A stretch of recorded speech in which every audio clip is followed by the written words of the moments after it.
Let me take you into the life I'd carefully pieced together, where I wore every hat from career woman to expectant mother, often wearing the problem solver one a little tighter than I wanted to admit.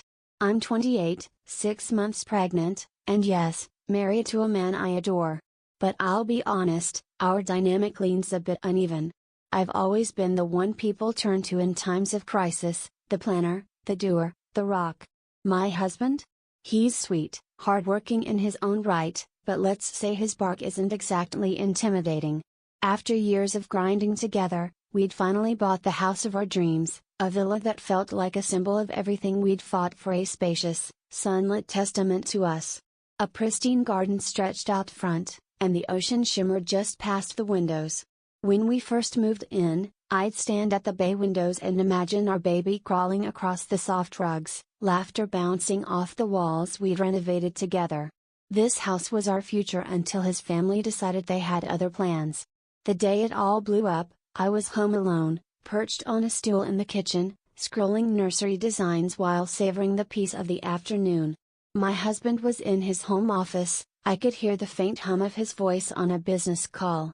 Then, a sharp, aggressive knock interrupted my quiet moment. When I opened the door, there they stood, my mother-in-law and sister-in-law, two walking storms of entitlement dressed up in fake pleasantries.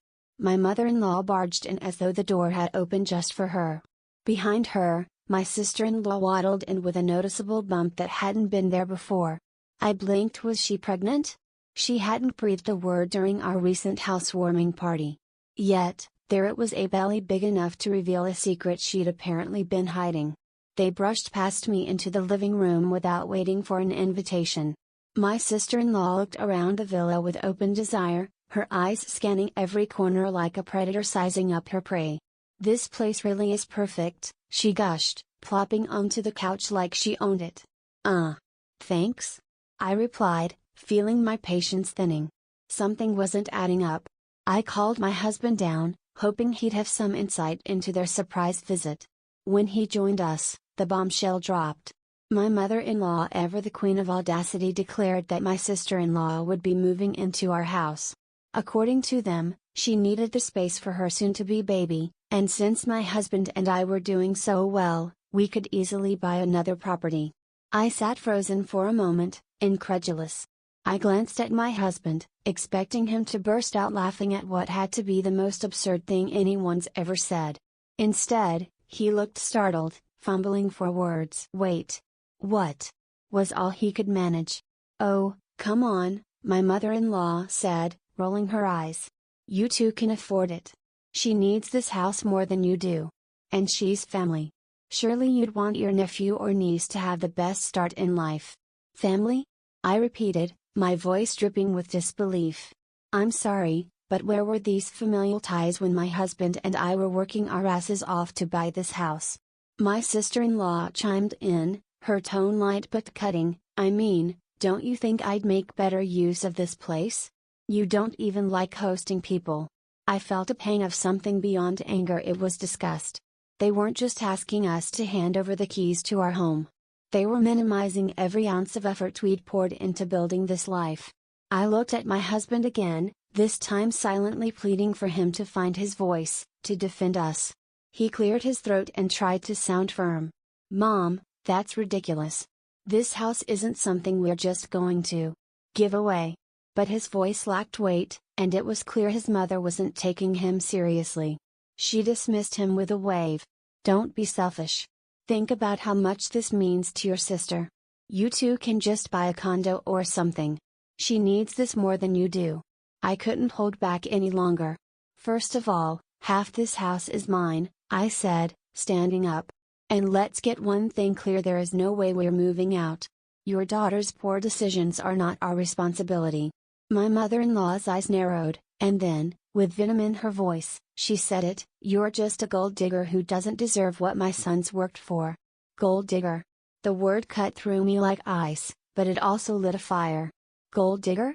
I spat. "I've supported your son emotionally, financially, and physically.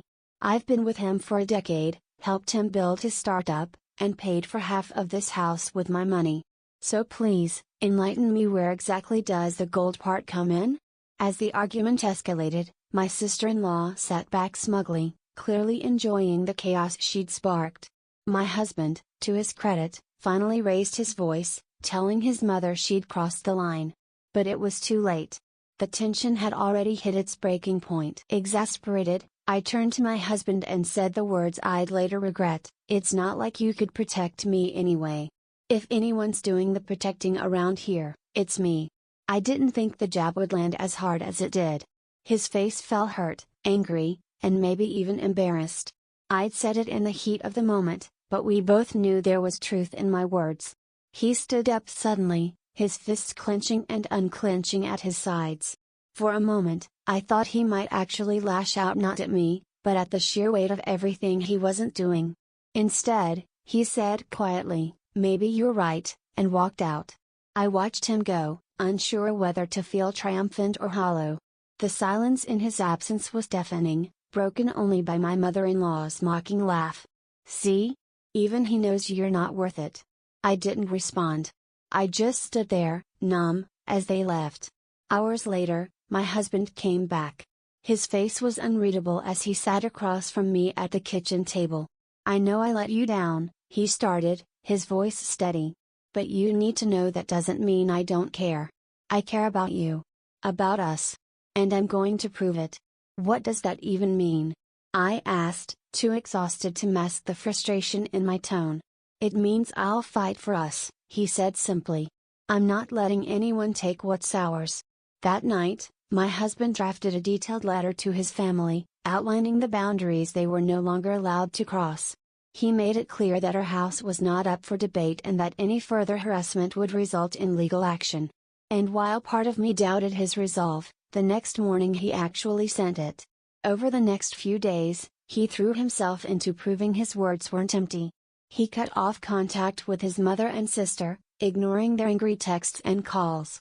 When they showed up at the gate unannounced, he threatened to call the police if they didn't leave. For the first time in years, I saw him truly stand up for himself, for me, for the life we'd built together. In the weeks that followed, our relationship began to shift. It wasn't perfect, there were still cracks from the fallout of that day, but something had changed. My husband wasn't just talking about being a partner, he was acting like one. And as much as I hated the way things had unfolded, I realized that sometimes people need to be pushed to their breaking point to find their strength. Maybe my joke had cut too deep, but in the end, it also gave him a reason to rise. And rise he did.